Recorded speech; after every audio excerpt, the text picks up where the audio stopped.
Hey everyone, welcome to the podcast. I'm your host, Judah Casey. Together we learn about biblical business principles, becoming who you're meant to be, and what being a light in the darkness looks like. You're listening to the Vision Pod.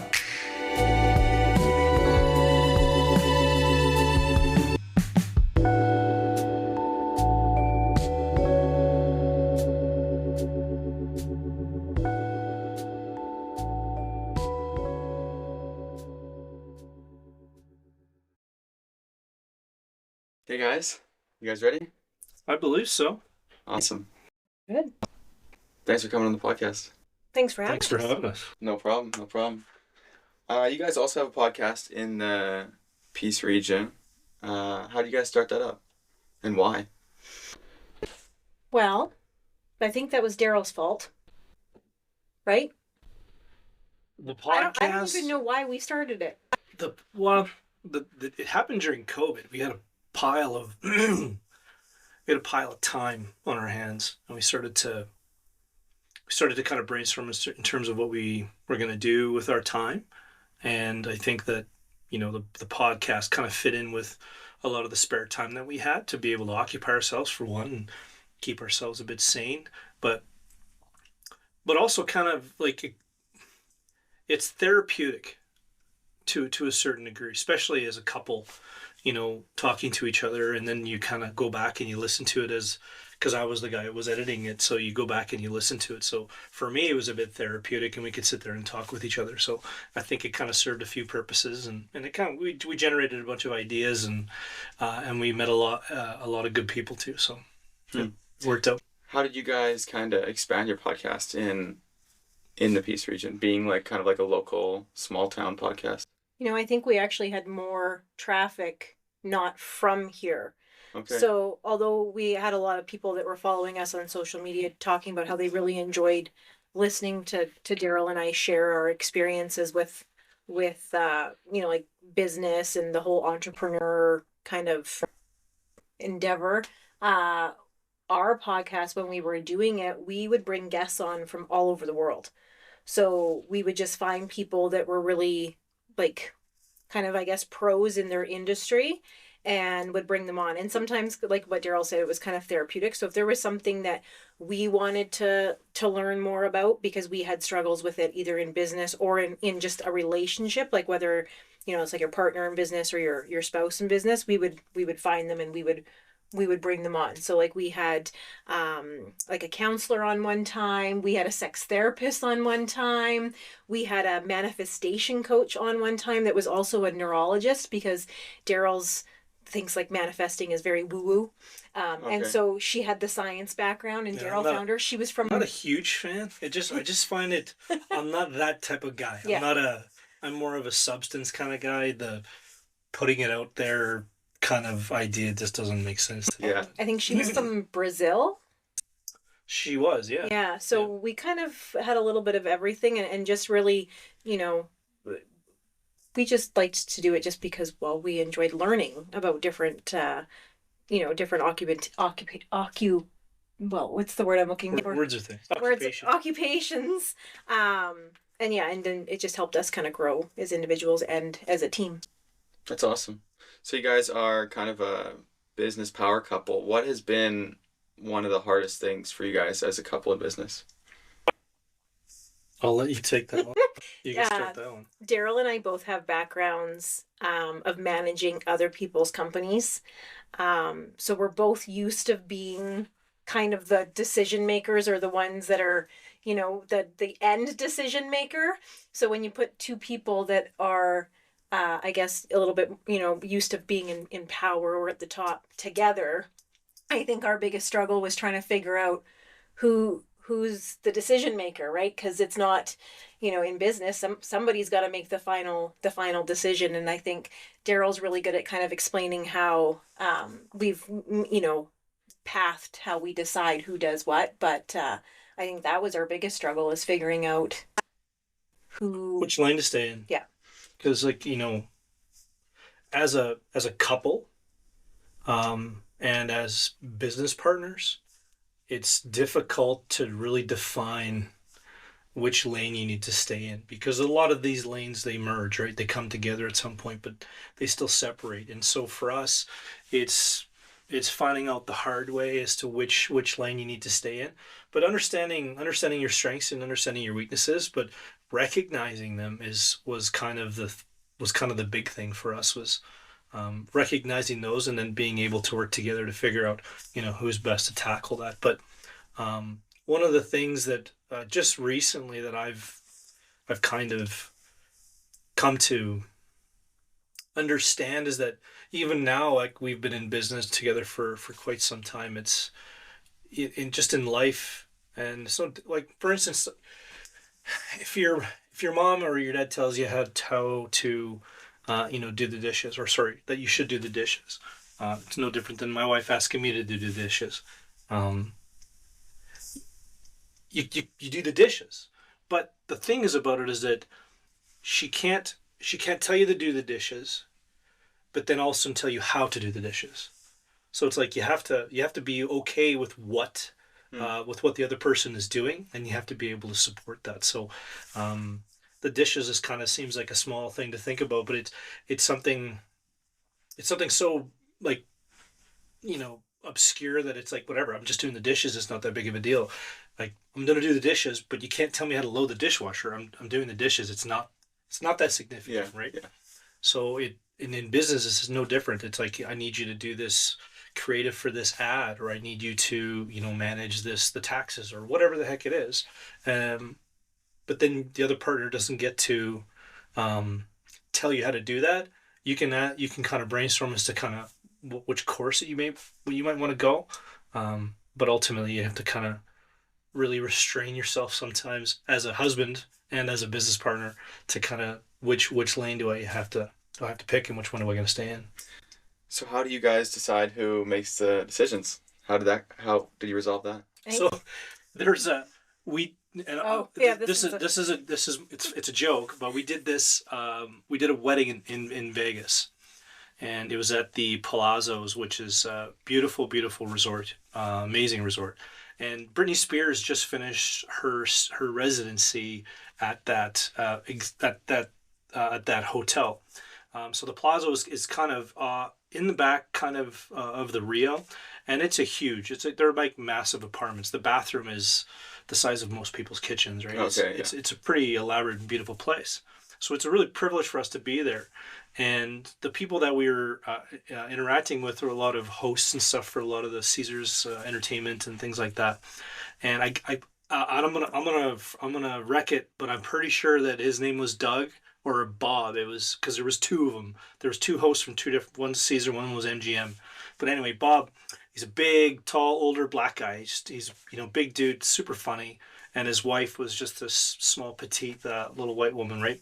And we're sitting there interviewing these couples or these guests off to the side about just a little trailer to put together for the bride and groom about some marriage advice that you can give anybody. Mm-hmm. And so what he said, he's like, Darryl, you got to realize there's only men will make all the big decisions in a relationship, and women make all the little decisions. And I, holding the mic, I'm thinking this is going to go south, like sideways real quick. And he's like, and just remember, and in life, there are no big decisions, right? So I was kind of like, well, that makes sense, right? Because it's, what's a big problem? What's a little problem? We tell your kids that all the time, right? Losing your arm, that's a big problem, but just because you lost your stuffy or your...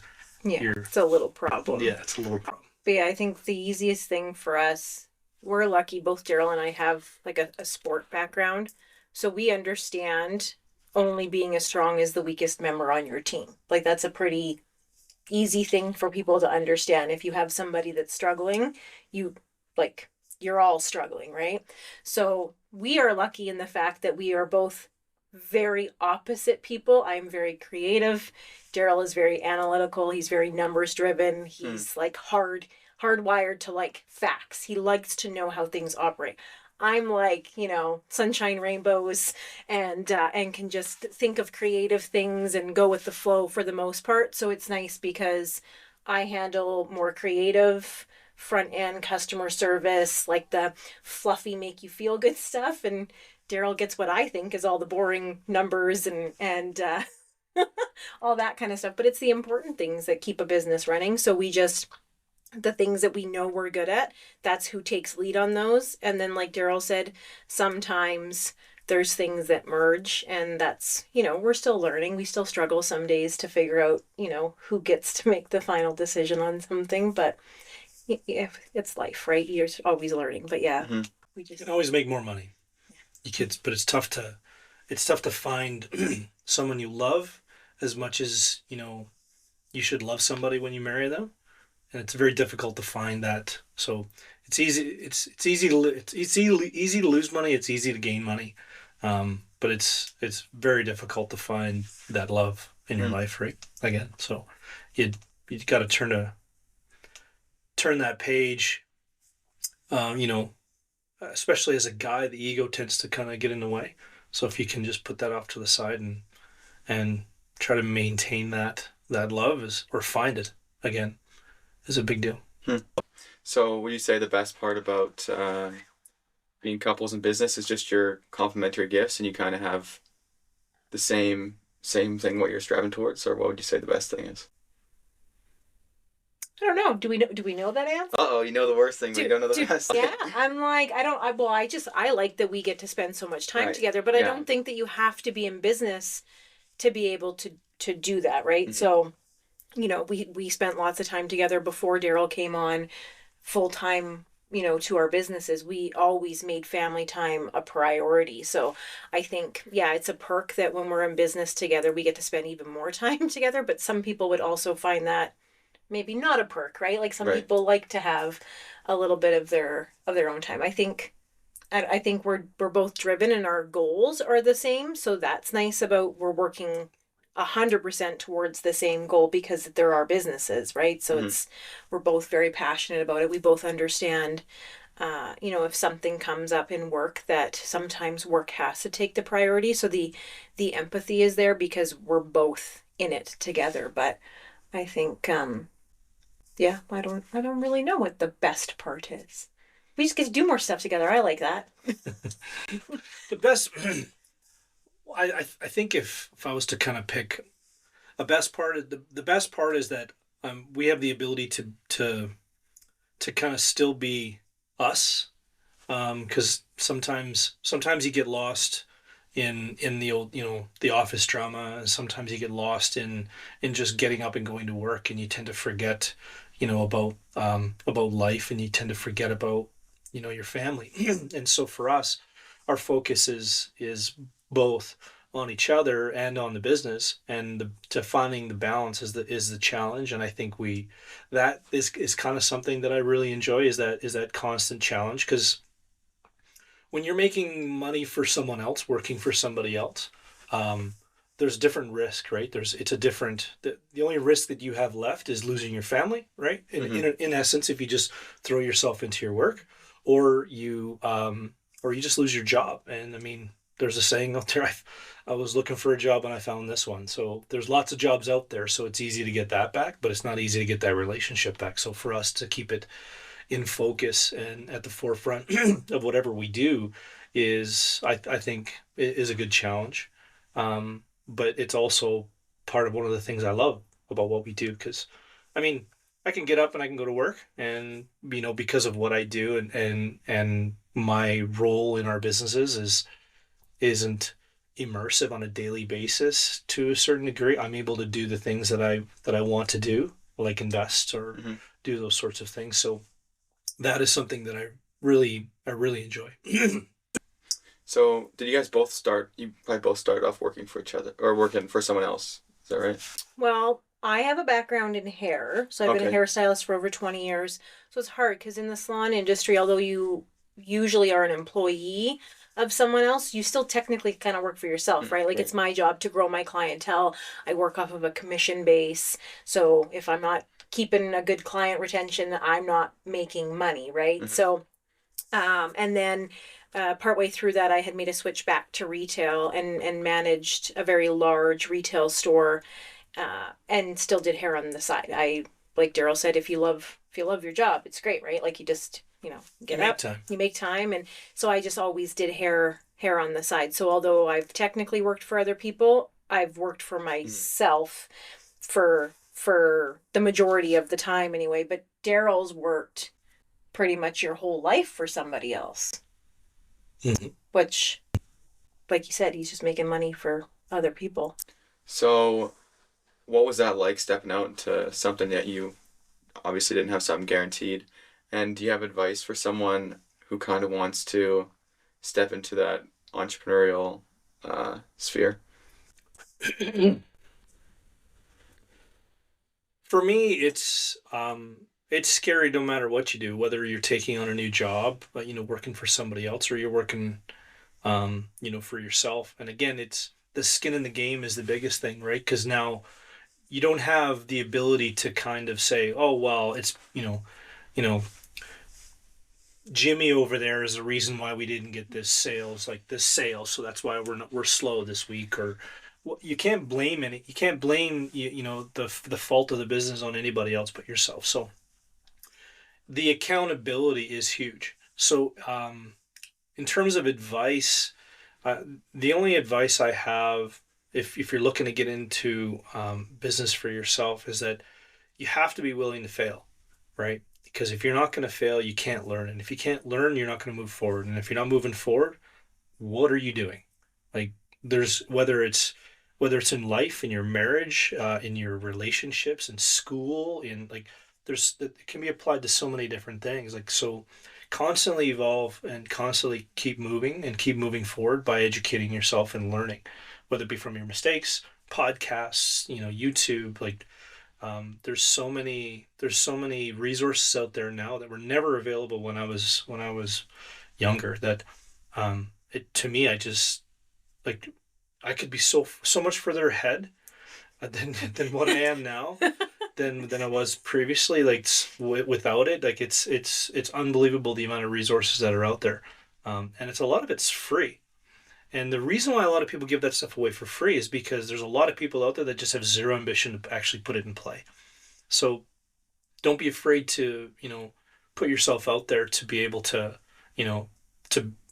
to have a bit of risk in your life. And you'll see that it's not that big of a deal. And starting your own business is not as scary as people think it is. So, whether it be small business or you want to sink a bunch of money into loans and get into something big, you just got to learn to manage the risk, right? And part of managing the risk is educating yourself. Mm-hmm. But I think that if I'm going to, go back to, like, your first part of your question, is that it is scary, like, leaving something that is so safe and something that, pays very well. And then all of a sudden you kind of transition into something where it's like, you don't know where your next dollar is coming from, right? Because you're it. And again, it's scary that way, to think of, you're it, and that you have all the responsibility and you have all the skin in the game. So I have learned that there's I have a lot of animosity and a lot of hatred, I guess, if you will, to a lot of people that tend to, when they talk about, distributing profits, all the profits should go back to the employees and all those sorts of stuff. And, although I agree with it to some degree, that, profits can be given back, that's one of the reasons why there's bonus structures in place. But there's a lot of people out there that think that all of the profits should go back, and you should only pay yourself what you need to live, and everybody should live in this harmonious, community. And I think to myself, the amount of risk and the amount of anguish that you would have had to put yourself through for all those years to gaining yourself, building your company, hiring all these people, an HR nightmare sometimes, like, all this stress is worth something. And to me, don't feel bad about paying yourself a little bit more than the person beside you, right? And a lot of people, some people do. Mm-hmm. So I always think it's funny when people have this grand idea in their head that they're going to go work for themselves and they don't have to work 9 to 5, and they're going to be able to do whatever they want, right? Whenever they want. And Darryl and I we always share, like, when we travel, we work, and people know that about us whenever they know us. We are always working. If you have your own business, until you get many years into it and you start actually making a profit, like what Darryl had said, there are a lot of times that you're really, if you actually calculated how many hours you're putting in to what most entrepreneurs pay themselves, you're making below minimum wage. Like we're up in the middle of the night trying to figure out some marketing something, or, we have a flood at a store, or we have a fire at the farm, or like there's always something going on in life. And I think, like Darryl said, if you just kind of manage your risk when you get started and just really educate yourself on what is involved in starting a business, that's all that matters. It's going to be scary. You're going to fail. But if you're educated on what could happen, like for me, when I left my management position to go into doing photography full time, it was scary in the fact that it was a profession that I had never done. But did I still have hair to fall back on? Yeah, I could easily do that. I could easily go find another job if I wanted. But we just really sat down and we were like, okay, if we take out all of the fun things in life, really, like all of the things that you don't need, what do we need to make a month to live the life that we want to live? And it's like, okay, well, this is what you have to make, Chyanne. So it's like, that's my goal. This is what I need to make every month doing whatever it is I decide to do.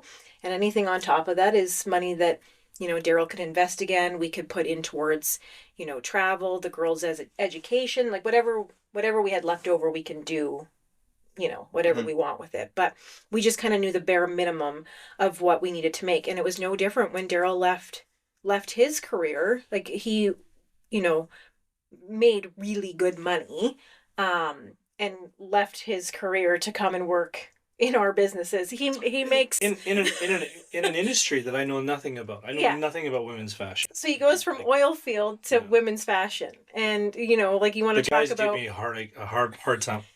Yeah, you want to talk about being scared and also uncomfortable, right? Mm-hmm. Like I think the important thing is just being okay with being a little bit scared, being a little bit uncomfortable.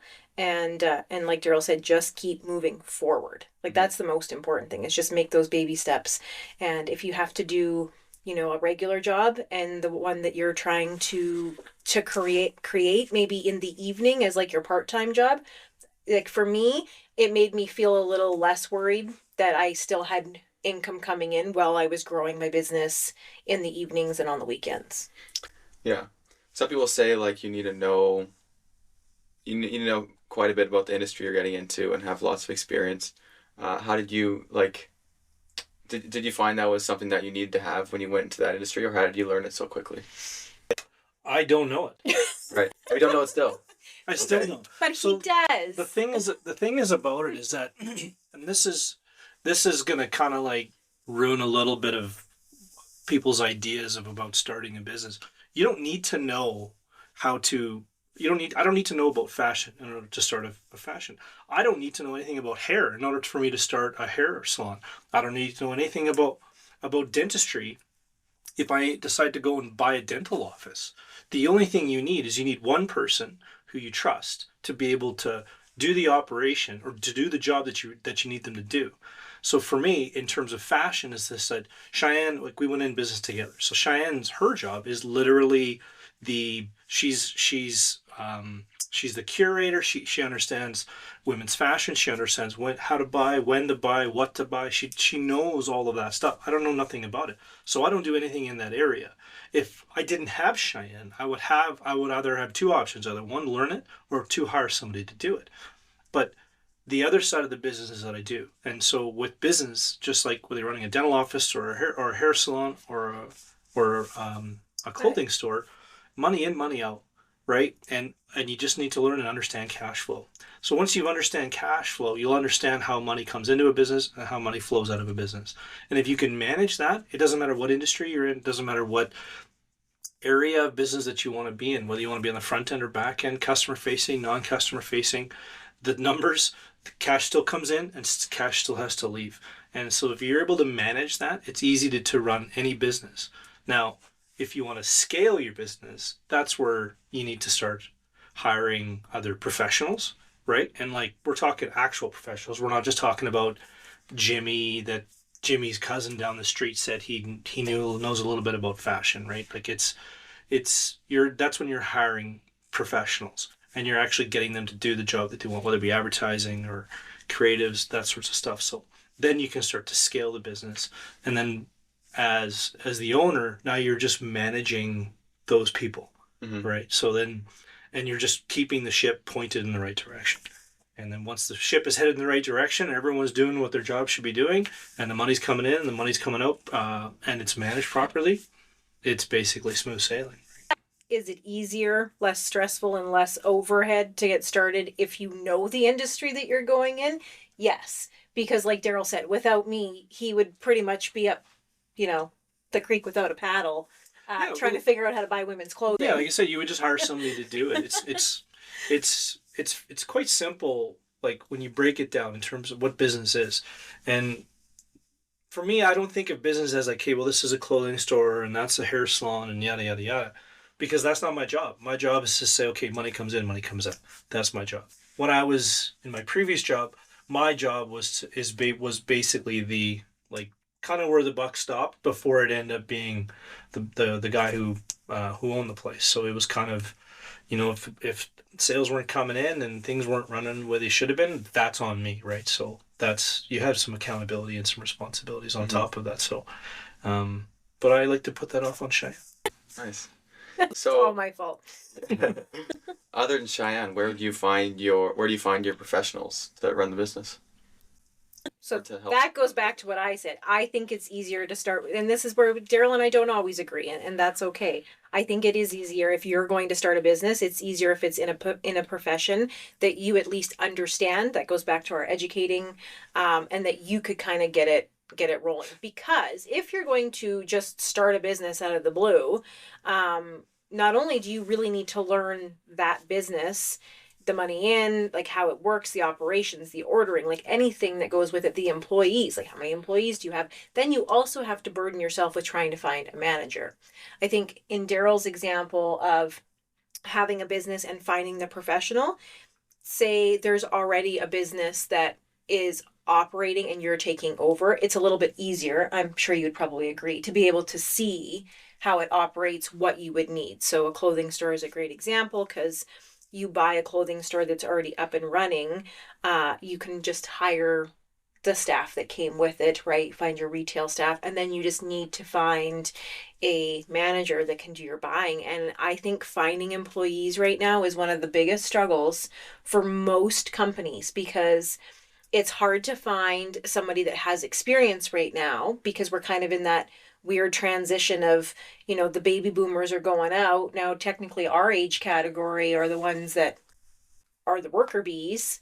But then you need people that are techie, like, because social media and online is so important that you need younger people that can come in, but they might not always have the understanding that is needed for, like the work ethic, because that's the other thing is that nobody wants to work weekends and it's kind of one of those hard things. So I think finding employees is just hard. Like we're in the middle of trying to find employees for our Soyuz store, and you can't go on Indeed because you just get like every resume from everywhere. Ontario to Florida. Like that doesn't work. It's taken us, we're almost 4 years into the boutique. We have a strong team of stylists now, but that's because, like one of them I've known, she was my apprentice. And it just takes some time to get a word of mouth of that's where you want to work because we treat our employees really well. But if you just buy a business, nobody knows you. Yeah, it's, I guess in terms of the employee managing side, it's, slow to hire, quick to fire. Yeah. Right. It's like, it's very easy. It's easy to hire people because you can just take the resumes, you can hire all the people in. But as soon as you get that bad seed or that we call them cancer cells, as soon as you get that cancer cell inside the business, then it just spreads, right? So in my opinion, you got to be slow to hire, quick to fire. So you're going to have to get good at letting people go. And that's a whole different skill in itself. But to answer your question in regards to where do you find these people to manage? If you're new and starting out, realistically, there's only a couple of areas that you're going to need to hire these professionals. One is a lawyer, the other one is your accountant, right? Setting up your business properly is the hugest key. Canada Revenue is an absolute beast when you're trying to, like, you literally need a lawyer and an accountant in order to set up your business properly without you having with zero issues. So if you don't open up a GST account at the right time, you don't open up an ROE account at the same time. Nobody never told me about that. And same thing for like like the GST number, filing your GSTs and your T4s. Like, they don't teach you this stuff in school. They teach you it in business class and whatnot. Maybe they do. I don't know. Neither one of us went to. I never graduated high school. So having these people and paying these people are exactly what they're worth is worth the stress, or the reduction in stress, right? So the accountant tells you what you do. Now, again, these people work for you. They're not like, they're not just like somebody where you can just give them full free reign. So you kind of really have to make sure that you're okay with, being okay to tell a lawyer no and say, no, we're not doing that, or I'm not going to do it this way. They work for you. And then the other component is that depending on where you are at in scaling your business is an HR department, right? Hiring people, firing people is a huge deal, especially with the human rights violations and just the suing mentality, if you will, in North America is huge, right? So a lot of people will just sue you for no reason, constructive dismissal or whatever it is, right? So it's really important to make sure that the forms are taken care of and you're onboarding people as good as you need to. But if you're a small business like a hair salon, you got 2 or 3 employees. It's very, very hands-on. Like, you're seeing each other every day, so it's easier to manage that way.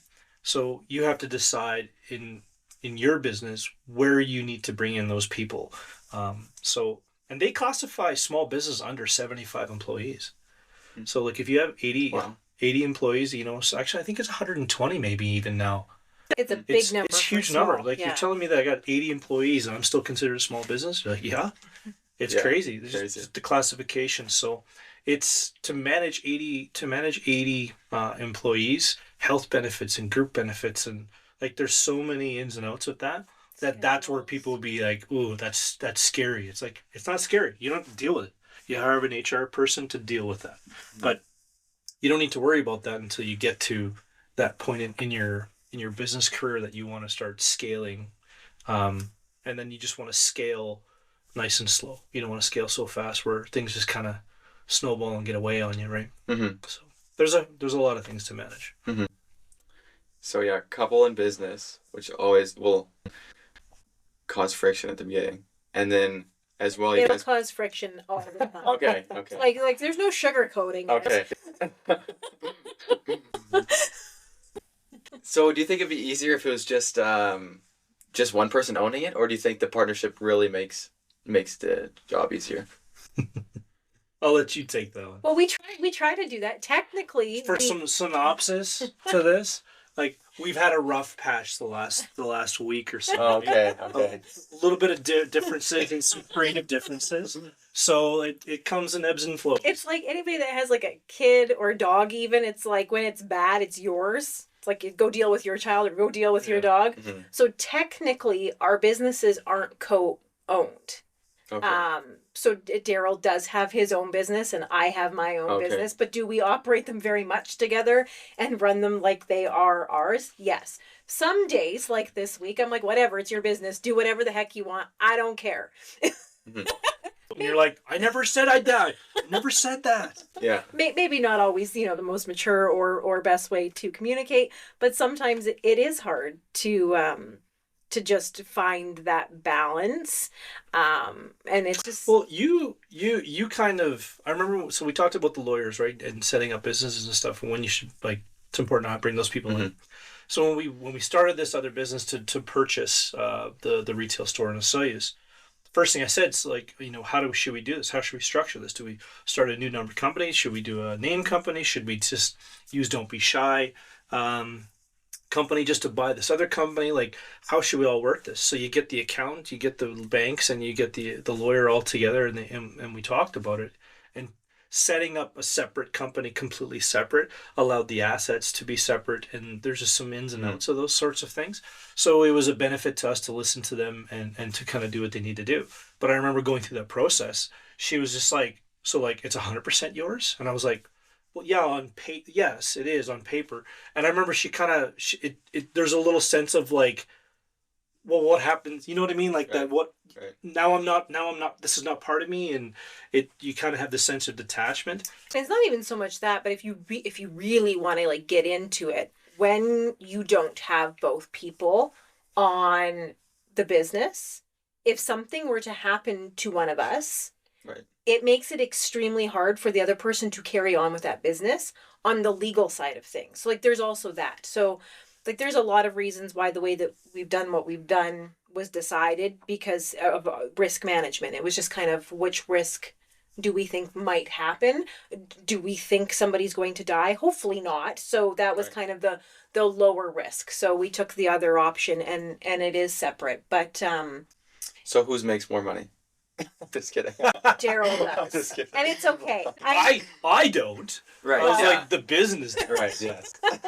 But in turn, and that's actually one of the things about running a business is that you're actually gonna make more money running a business than if you were to go working for somebody else, because there's just certain things about running a business that allows you to save money personally, right? Mhm. So and I mean that's a whole other podcast, but ultimately it's let's just put that on record. It ain't me making that money.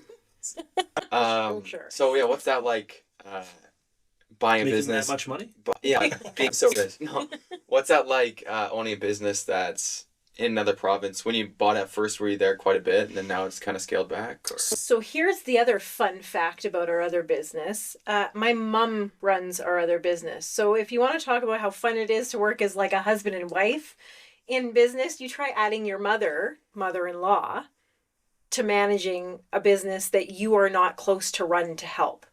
So that in itself is just when Darryl and I sat down and we had talked about it, I was like, you have to understand you are going to be working with my mom. And bless his heart, he loves my mom. He really does. And She's my mom. My mom died when I was 7, so like I literally call her mom, right? Like so she's it. But some days I hear how much, especially in the beginning, how much he was talking to my mom, and I'm like, oh, like I'm just waiting for the day that he's like, your mother is driving me crazy. But he's been really patient. But we took that store that is like a 12.5 hour drive from us. We took that on. It was so old school that they didn't keep inventory, like proper inventory. Still had handwritten gift cards, like punch till to we are online. So my mom is a very smart lady, but sometimes likes to pretend like she's not very techie and smart. So But she is. You give her an iPad, she'll find her way through. She's a smart cookie, but I think every day, multiple times a day for the first probably 6 or 7 months, Daryl talked to my mom on the phone. Just busy season, like when a lot of stuff comes in, it's daily. Like she's like, "You talked to my mom more this month than I have like the last 4 years," and I'm just like, I laugh. But so one of the reasons why we bought that is that we kind of there's a kind of a business decision that you can do, either start your own business or what we've done is called buy and build, right? So you find a business that is lacking in a few areas, and in this particular case was inventory management, loss management, as well as technology. It didn't have much technology in there, so you find that type of business, you buy that business, implement some of the technology, and then the goal is to obviously scale that, right? So we're kind of going through that process, and through that process you're having to deal with employees, right? So, and the only employee that we have at the time is her mom. So yeah, it's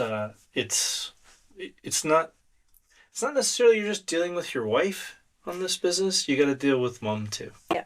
And who created her? And being 12. The creator. That's right. So yeah, we were down there quite a bit in the beginning, and then we were kind of able to take, like every 2 months we were down. Last year we had this big family goal of more friend time, more family time. We wanted to be able to do more camping, so we took on less weddings, because wedding photography is one of our biggest things that we do. It takes up all of your weekends in the summer. So I was so excited. We blocked time off. We were going to be in Osoyoos more, enjoy the lake, have a little work-life balance down there. And then we ended up having to move locations and did full renos in the summer. So did we get to camp and have tons of time off. No. Dream vacation. Yeah, and it's okay. So our girls took their summer vacation, and it worked out really good for them because they're both old enough that they need money.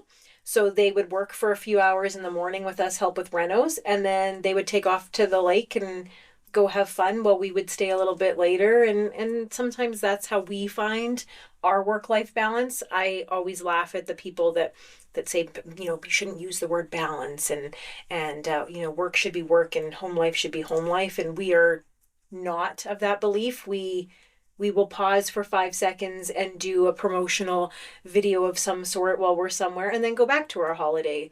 But even when you had your, even when I don't think I've ever heard anybody say that, but I listen to a lot of your podcasts that you listen to in the morning, and I heard some of the people that say that, and I just think to myself, even when you had a job, it's like you still have to deal with like home stuff while you're at work. It's no different. And when you're in business together, it's like 10x. Like you still have to take the dog to the vet. You still have to take the kids to school. You still have to go get groceries. Like you still have to plan your vacation and camping. Like you still have all these things to do while you're trying to manage the business. So like that whole, there shouldn't be a work-life balance. I'm like, what planet are you living on? You know, just find what works for you. And I think that's the most important thing. And for us, we just like to intermingle everything. Yeah, a lot of travel. There was a lot of travel back and forth, but it's kind of, you know, I'm interested to see how this year pans out with the new location and everything. So how do you find businesses to buy? How does that come along? Attention business owners. Are you prepared for the unexpected? Secure the future of your business and protect your loved ones with our tailored life insurance plans. Choose from flexible term insurance for affordable coverage or permanent insurance to build cash value. Our expert team is ready to guide you in finding the perfect fit for your needs. Don't leave the future to chance. Call us today at 780-228-0680 to schedule your personalized consultation. That's 780-228-0680. Insure tomorrow, today. You know, there's a whole bunch of different places. There's stuff online, and if you ever have an opportunity, you could even do it yourself and not have to buy a business. But if you see a business online, whether it be, you know, through some of the social channels or just even talking to a realtor, right? Mm-hmm. Realtors know, you know, kind of what businesses are for sale. In our particular case, we were inside the business and the owner was there, and we said, you know, we really like the store, and if you ever decide to sell it, let us know. And wow. And it was like 6 months later, she's like, yeah. Well, it was more than 6 months. It was a short period of time. Like my mom worked for her for 10 years. Oh, okay. So we knew our goal was to be down there for our retirement, to be closer to my mom. Mm-hmm. And so like Darryl said, we were in and had just mentioned to her, like, whenever you're ready to retire, you think about selling, let us know. Did she call us like 4 years sooner than we ever thought she would? Yeah. So we jumped on that. But we also looked at 2 or 3 other businesses. You can do this this yourself. Is that like, we looked at a couple other businesses to buy. It's like when you see a business and they're up for sale, you can actually send them a request. It's a formal request. Right. They'll have you sign an NDA. Yeah. And then once you get the NDA, you get to look at their books. And you'll be surprised on how some businesses you think would run and how they are as an owner. And this really hit home for me, especially as an investor, because one of the things I do as an investor, the first thing I do is I look at the CEO and CFO. It's like, who are these people? Do they make good decisions in both their personal and their business life?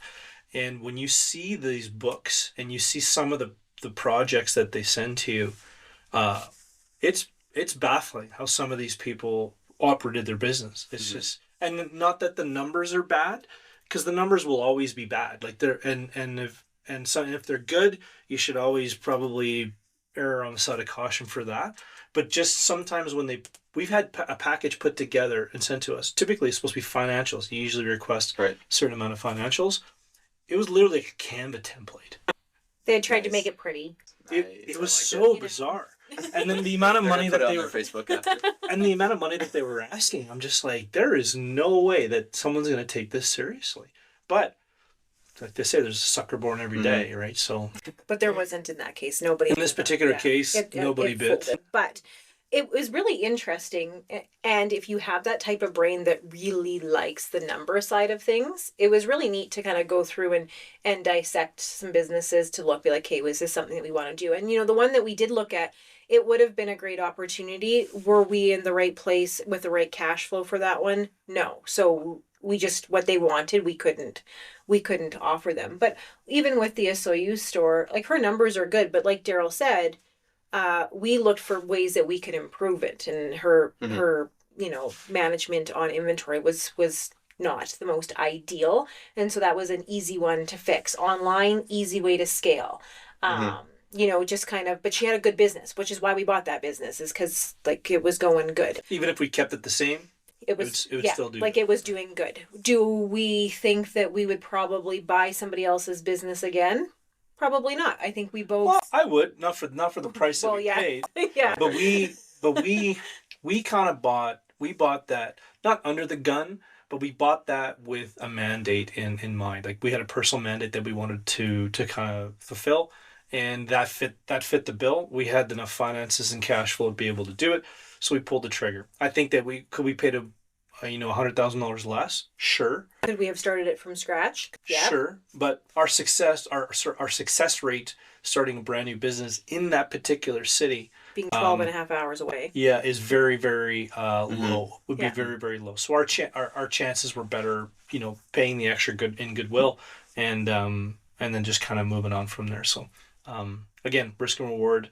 We weighed it all out, and that was the decision we made. And again, you can't point the finger at anybody else if it doesn't work, right? So yeah, cool. Yeah, that's definitely something that interests me. To make things even more difficult, you guys have different belief systems. We do in a lot of things. Faith specifically. Faith is a big one. So when Darryl and I got together, we were older in life when we got together. So there was kind of like a very intense first date of like, sit down. It was like a personal interview, and it's like, where do you see yourself like tomorrow, pretty much? Do you want more children? Do you like all these things? And I grew up in a family of like Christian belief. Did we go to church every Sunday? No. When I was in high school, I went to like on Friday nights, we would go to like kind of like a Bible study, like that kind of stuff. But it wasn't something that I had to go to church every Sunday in our family. We would go to cowboy church when we were at rodeo. So we rodeoed quite a bit growing up. And so it was something that was always kind of in my life. I am a believer in, I think it's really important that people have something to believe in, to help give them guidance. And so I don't care if it's Judah, Buddha, God, like it doesn't matter to me what you believe in, as long as you have some kind of morals. And I thought it was really interesting because Darryl and I have some friends that are very religious, and she was very confused how Darryl and I could be together. And he like 100% does not believe in a higher power. Like that's not what he believes. And so she was very confused. And so he was kind of explaining to her why he didn't believe in God. And I think that is an important story for you to share. Yeah. In order to classify what my belief system is, I don't exactly know. And I think somebody said it was like, I'm an agnostic. Right. You believe there's something, but you don't know what it is? Is that what is? No, an agnostic is, I don't exactly know. So, but from what I believe and from, I believe to know in terms of my research, is that agnostic is like, I don't believe that there is anything. It's like, you die, you go to, and like, that's atheist. Atheist is no God. And then agnostic, and he doesn't say that there's no God. He just doesn't believe that there's. I just don't believe that that there's something beyond this world. So who do you think where do you think your like creativity came from, or how did your gifts? How do you get different gifts? Define. Why do you think different than your wife does? Why do you have things that like complement her well? Like how do you work through that?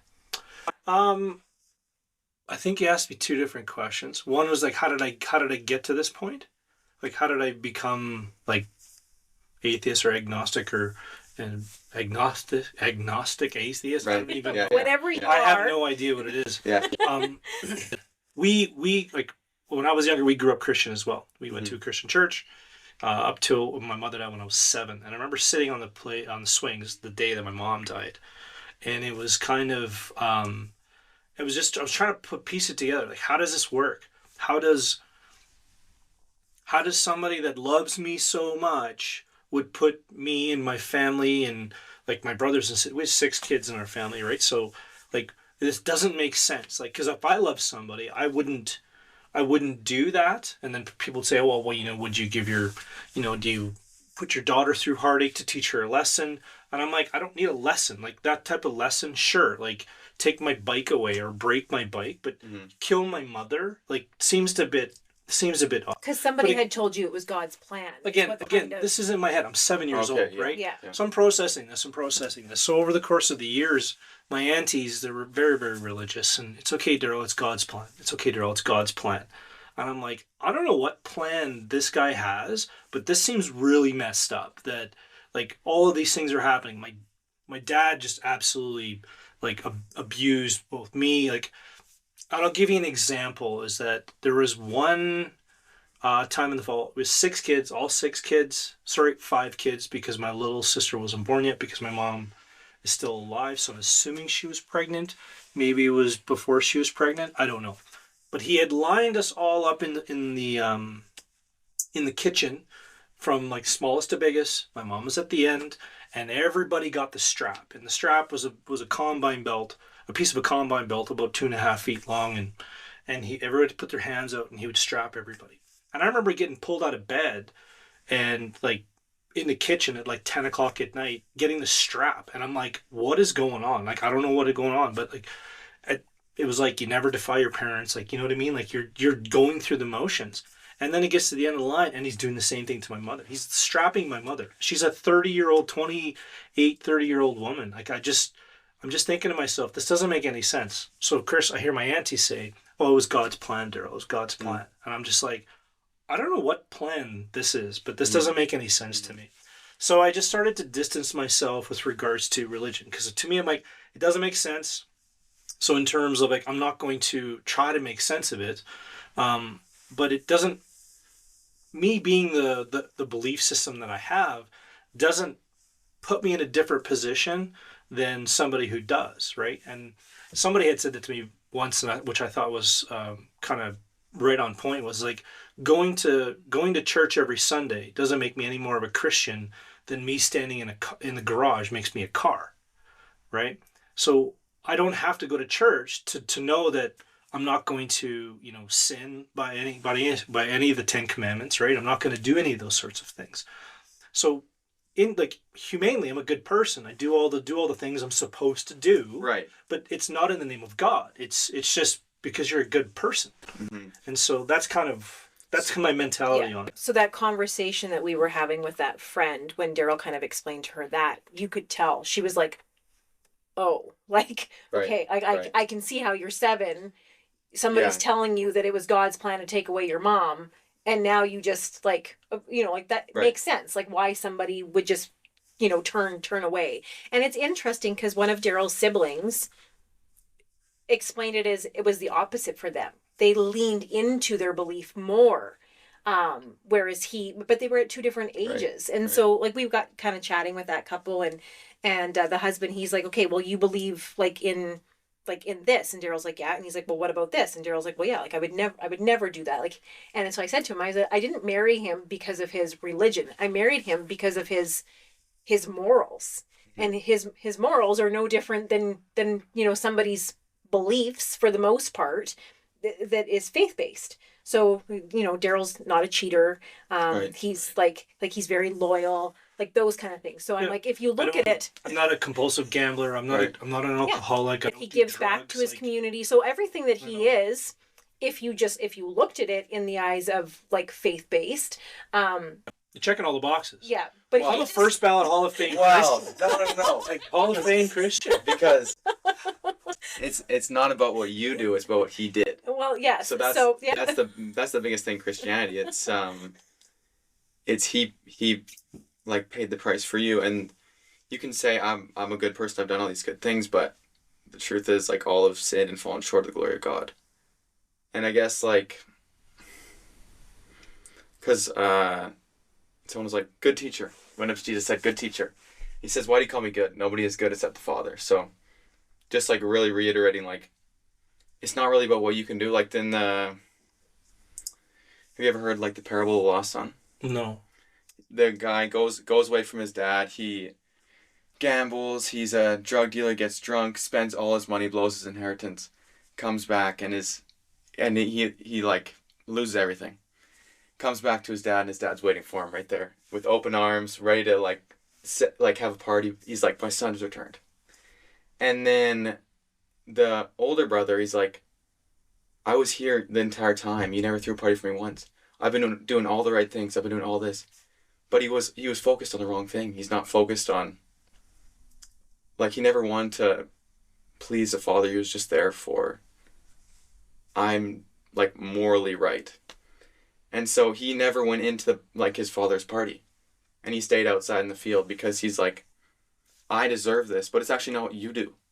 It's about, like, what he did for you on the cross. So that's kind of like, yeah, I don't know.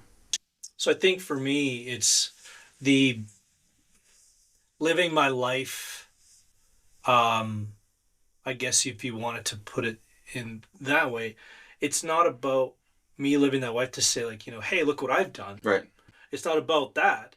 It's more of what I believe I'm able to live with. Now, I've given my daughters a licking, right? I've slapped them on the butt, and I've, give them trouble. I've stolen money when I was a kid because, of the lifestyle I kind of grew up in. Like, I mean, I had children out of wedlock. Like, it's not that I'm trying to do this, trying to do things to, gain earn some sort of favor. But for me, it's like, what can I live with within myself? Am I okay with this? What do I have to do? Now, again, this is just a small, that story that I said about, like, us in the kitchen is a small portion of my life. There was a lot more there was a lot more that's happened between 7 years old and when I was 14. Like, I've been living on my own ever since I was 14, paying rent, had 3 jobs. Like, so there's a little bit more to that story in terms of, like, sure. Not necessarily what made me a non-believer, but it's of, like, I had to make decisions as a 14-year-old that a 14-year-old should never make a decision. And again, it's like, all I can hear my auntie said, it's okay, Darryl, it was God's plan. It's just like, well, I'm not living this life because that's someone's plan. I'm just living this life because this is the hand that I was dealt. So I'm just going to live it the best possible way I can in the least, I guess if I put it in the least sinning way possible, right? Without short of, dying on the side of the road of starvation because I didn't want to take this job because, God wouldn't approve or whatever it was, right? So, well, yeah, you really like definitely turned your life around, like, and made something of yourself, like, considering your upbringing. Yeah, I mean, like I said, it's a small portion of it, and somebody had said to me that I should write a book about it, and there's 6 kids, and it would be interesting to know, and that's what he said. They'd be interested to know if all of you guys wrote your book, because at some point your guys' stories are going to connect, right? You're going to be talking about the same thing, but you're going to hear it from 3 to 6 different perspectives, and mental perspectives, really, because I tell this with the girls all the time, is like, well, you know what I'm going through. You lost your job, and some people would come to me, oh yeah, I lost my mom. You know how I feel. And I was like, no. You're 40. Right. You have 40 years of memories with your mother. I was like, I have no idea what you're going through. So we use the term empathy. Empathy is huge, right? So I can empathize with you. My mother died when I was 7. I was like, so it's two different worlds, right? 2 different mentalities, 2 different mental capacities at the time. So my processing of that is very, very different than what you're doing at 40. So I understand where you're coming from, and I feel for you, but I have no idea what you're going through. And so we try to tell people all the time, it's like, you need to really understand the other person's perspective, right?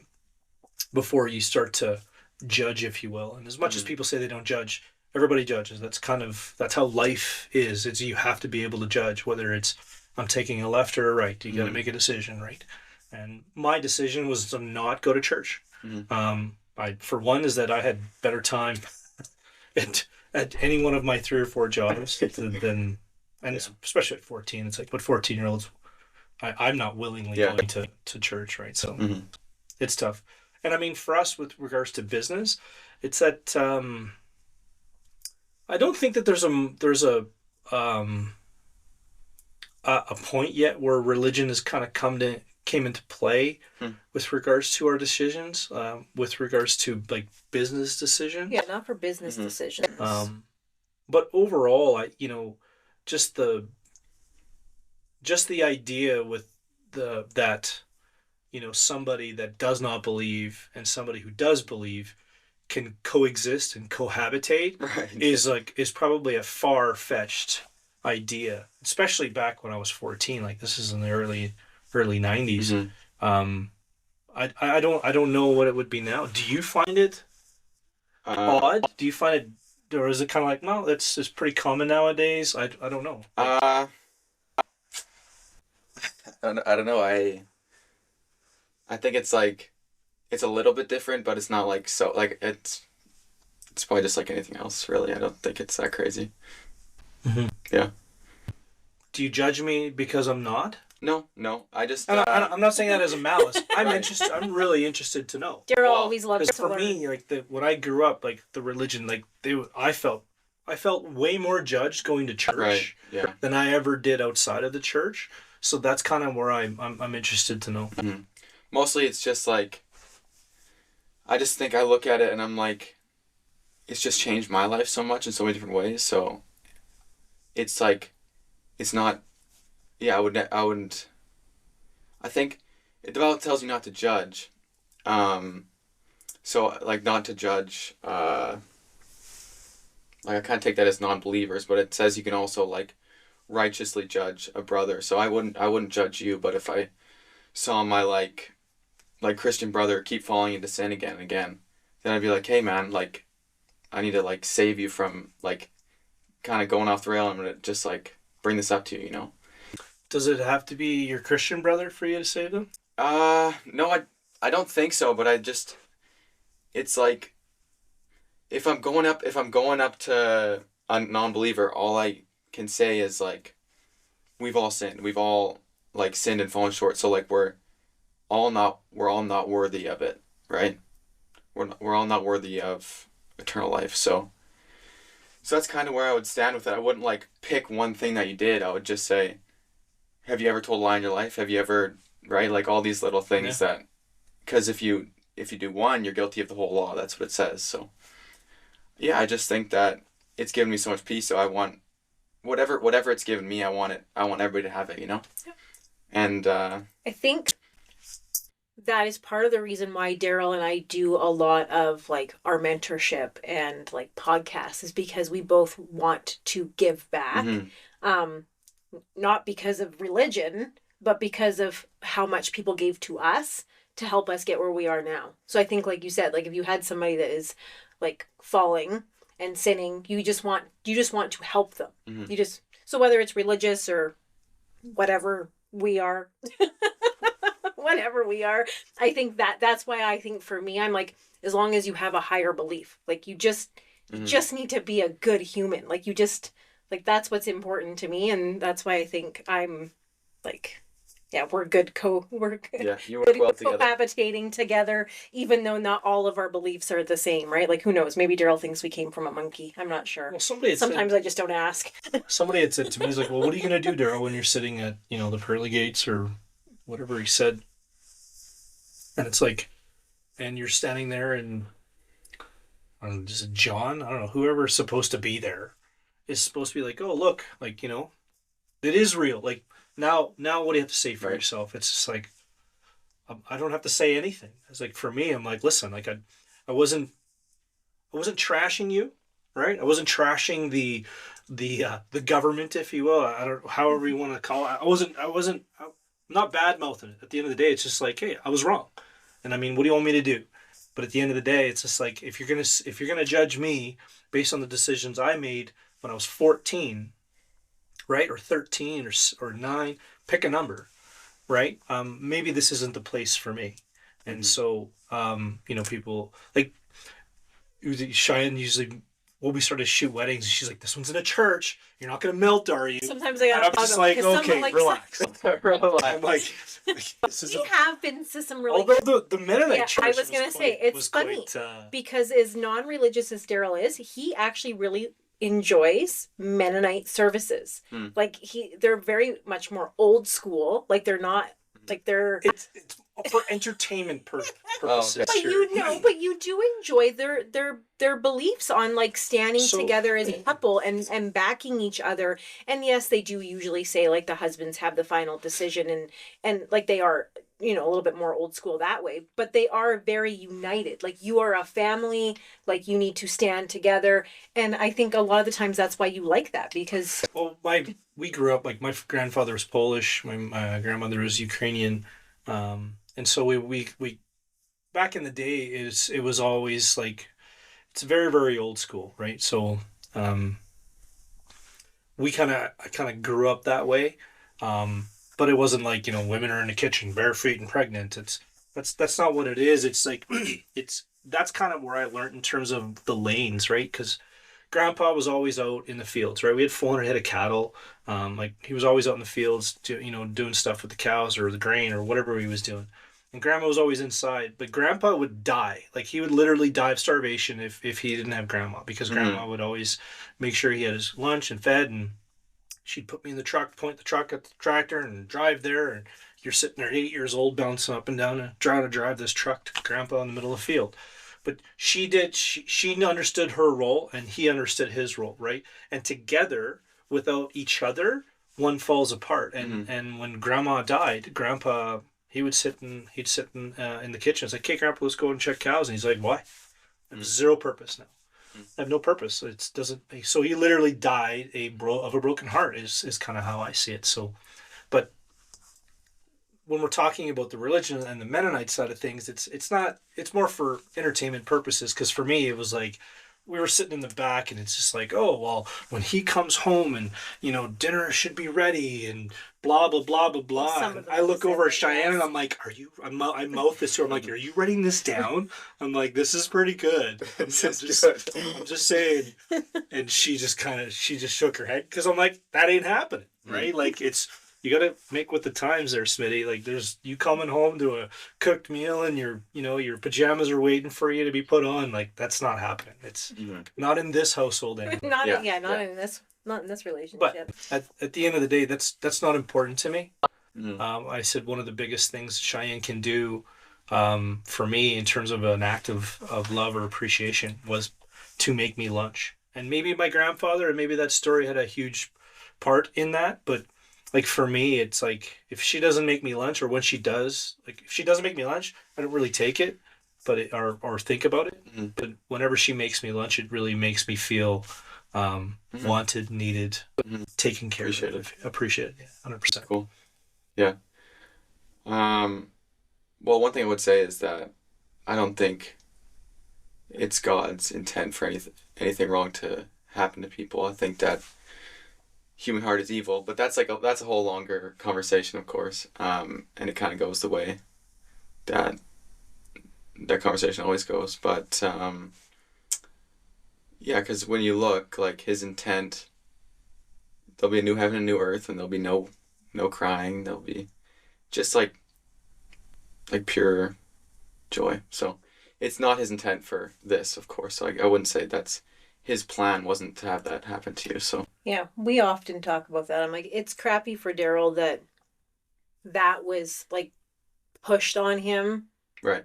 Because it was a small group of people that were saying that to him, and I'm like, if he would have been, I think, surrounded by different people, his beliefs probably would have been a little bit different. But again, he was younger, and like his sibling had said, they went the opposite direction and really leaned into, you know, just kind of feeling loved and yeah. So I think it really just depends on people's. I'd be interested to have a conversation, like a religious conversation, in terms of not that to try to convince me of one side or the other, but to maybe help me understand some of the things that just don't make sense to me. And not to say that by the end of it, it's like, yeah, I'm converted and let's go, you know, I need to go get baptized or whatever, whatever. No, like we were baptized like in when I was at our place and we were Christian. No, I just meant like. I thought you said it was the wrong religion. No, I was like, no, like. But to me, it was just more of it gives me a bit of understanding, because that's an area that I just don't understand. Right. You know, I a lot of my feeds, whether it be TikTok or Instagram, does have religious in that. Like it like I do dabble in that, you know, so it's not like you know, right. I'm never going into a church and all this other stuff. That's not me. For me, I'm like, wouldn't work if that was if that was the case. Like I think we're able to work because we are both very open-minded. Like when I was younger, I had dated a Jehovah's Witness. Well, you ever want to talk about learning about like a religion Cult. that is like completely different than what you ever knew or believed in, or I'm like, what do you mean we only accept so many people? I'm like, that is the weirdest thing. Or like, you know, if your child does sin, you literally have to like kick them out of your life. Like it's just like so mind-boggling. Well, Ricky Gervais, you've seen that Ricky Gervais and I think it's Stephen Colbert interview where he talks about religion, because he was like Stephen Colbert. He asked him like, you know, about what, you know, gods and believing and blah blah blah blah blah blah blah, and he said to Stephen Colbert, he's like, well, what, you know, how many gods? What God do you believe in? He's like, well, one God, but in three manifestations or something like that. Jesus, I think, or something like that. And he was like, oh, that's fine. He's like, I believe in just one more. I don't believe in one more God than you do, because you don't believe there's 3,999 gods, right? You just believe that there's one. Well, yeah. I just don't believe that there's just one more. Right. That's all. Yeah. And so I thought that was really interesting in terms of like for me, it's like on a religious perspective, it's like, man, pick one. Right. There's 4,000 of them out there. It's like, how do I know how do you know that's the right one? Do you understand what I'm saying? Right. Yeah. It's well, like there's a whole bunch of different reasons, like, but that's the Bible being a huge one, like how much it connects and doesn't like dispute itself or contradict. Like there's a whole bunch of reasons, but then at the end of the day, like it's a different story. Like what other God sends his son down to die for humanity? It's just like, it's completely based on love, and it's not what you can do for me. It's what I've done for you because I love you. So that's the big difference. And I know there's like books written that's like, it takes too much faith to be an atheist, just because when you look around at everything and you're just like, it wouldn't make sense that there wasn't a intelligent design, you know? When you look at, I don't disagree. I think the intelligent design part is you know, evolution in itself, and I know that's a huge thing. Well, evolution and it's like if we give you one miracle and that miracle is time, because but everything de-evolves. Like everything starts better and then actually gets worse over time. Like that's what I would say. Like that's like the second law of thermodynamics, that everything like gets worse. And so the idea that we got better through time somehow and it's interesting you're using science to I think the Bible actually does line up with science. Mm-hmm. and so that's I think the Bible actually, the science actually proves the Bible. See, and that's what Darryl likes. That's why I said, I'm like, so he just needs the facts behind things, because he likes to learn. And, mm-hmm. and I think, and again, that's kind of one of those conversations where I'm just like, you'd be interested to sit down and talk. And again, it's your perspective, and I'm sure there's a million other perspectives, and I'm not saying your perspective is wrong and mine is right, or mine is wrong and yours is right. It's more of just having a decent conversation, sit down and talk about something somebody getting upset or offended by Right. whatever that you're saying. And so for me, the perspective of it all is that I feel that the religion side of things with people, they need something in there to believe in order for them to put some clarity to what they see, right? It puts their mind at ease knowing that there's some design that's going on, that it's what I see, and I hear what I hear, and I believe what I believe because of this. And I think that's where like the whole God's plan thing with my auntie kind of plug into me. But for me, it's like I don't need that comfort to know that I'm going to a better place. Is to me, I'm like, I don't care about where I'm going, right? And I've already don't care about where I've been, right? I want to know now because my past defines my future, right? So if I make good decisions back then, it's going to put me in the right position to make good decisions going forward, right? And sometimes they need a bit of correction, and some people use God to correct themselves. Some people use alcohol. Some people use the internet, and some people just use their kids and their family or whatever that they feel is a soothing. Is using alcohol to make their life better. Well, that's the thing. People use alcohol to shut that out. Right. Okay, Thinking that they're better. It's like a coping mechanism, right? It's that soother, and I think that people need, religion as that soother, and I'm not using it as a derogatory I don't term. think that's a great. It's pretty good. I thought I was a pretty good. No, it's fine. I'm not. I don't know that I agree with that. But for me, it was just I don't need that. I don't need that idea of grandeur in my head to make me be okay with what I see around me. What I see around me is destruction. It's like the world is so relentless, and it's tough. And so for me with our kids, it's like you're trying to prepare them as much as possible. And I don't think we never really pushed either way on them. I never really pushed, you can't believe in that. It's like, I think I believe in God. Yeah, that's great. That's another dynamic to myself about being the non-believer, is that I'm not pushing it on anybody else either. So if the kids can decide what they want to do. The great thing about our household is we can agree to disagree, and that is with anything, and even with politics. Like, and Darryl talks about this often with the girls, because we have one daughter that is very just doesn't like to talk about anything politics because she just feels like she's being judged. Attacked or something. Yeah, and Darryl's like I have friends that believe in like pretty much everything. He's like, and we're friends because we can have a level-headed conversation because we, are both mature enough and educated enough to understand each other's perspectives and not push them on each other, and we can agree to disagree, and that's okay. Like, Yeah. Yeah, and you're saying out there, you said, hearing, you don't believe you hear, but you believe you see, and then having Christianity be completely faith-based, mostly.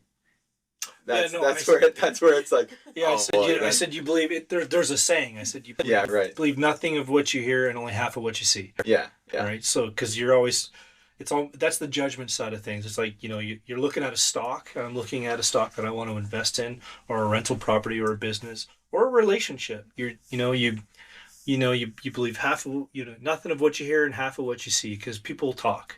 Right. And talk is so cheap, right? And then putting your faith in a stock, even though you don't see that it would be going up. Yeah, if you don't do your due diligence, right? Whether you're in a relationship, right? You're like, is she faithful to me? Is she going to take care of me? Like, you know what I mean? Like, does she make good decisions?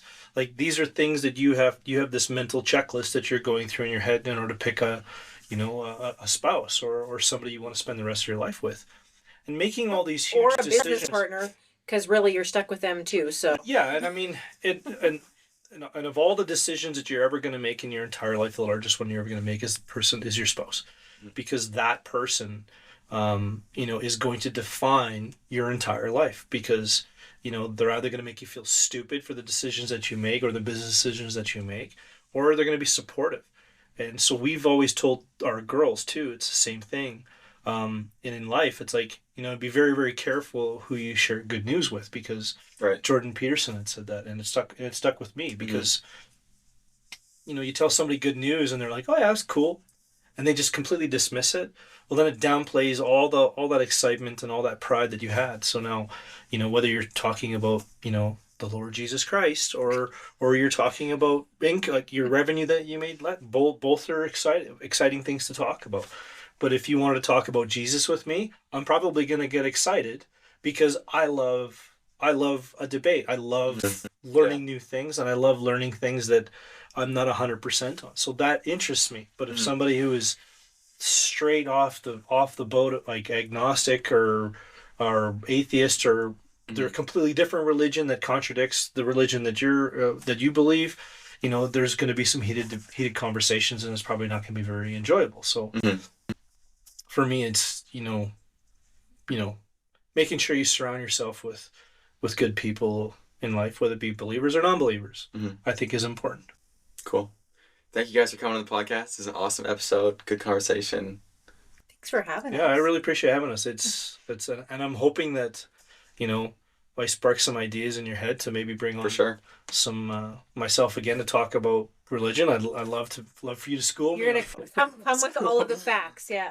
That's right. Thank you everyone for listening. If you guys learned something or found it interesting, please share the video with someone, as it helps me out a lot. Thanks.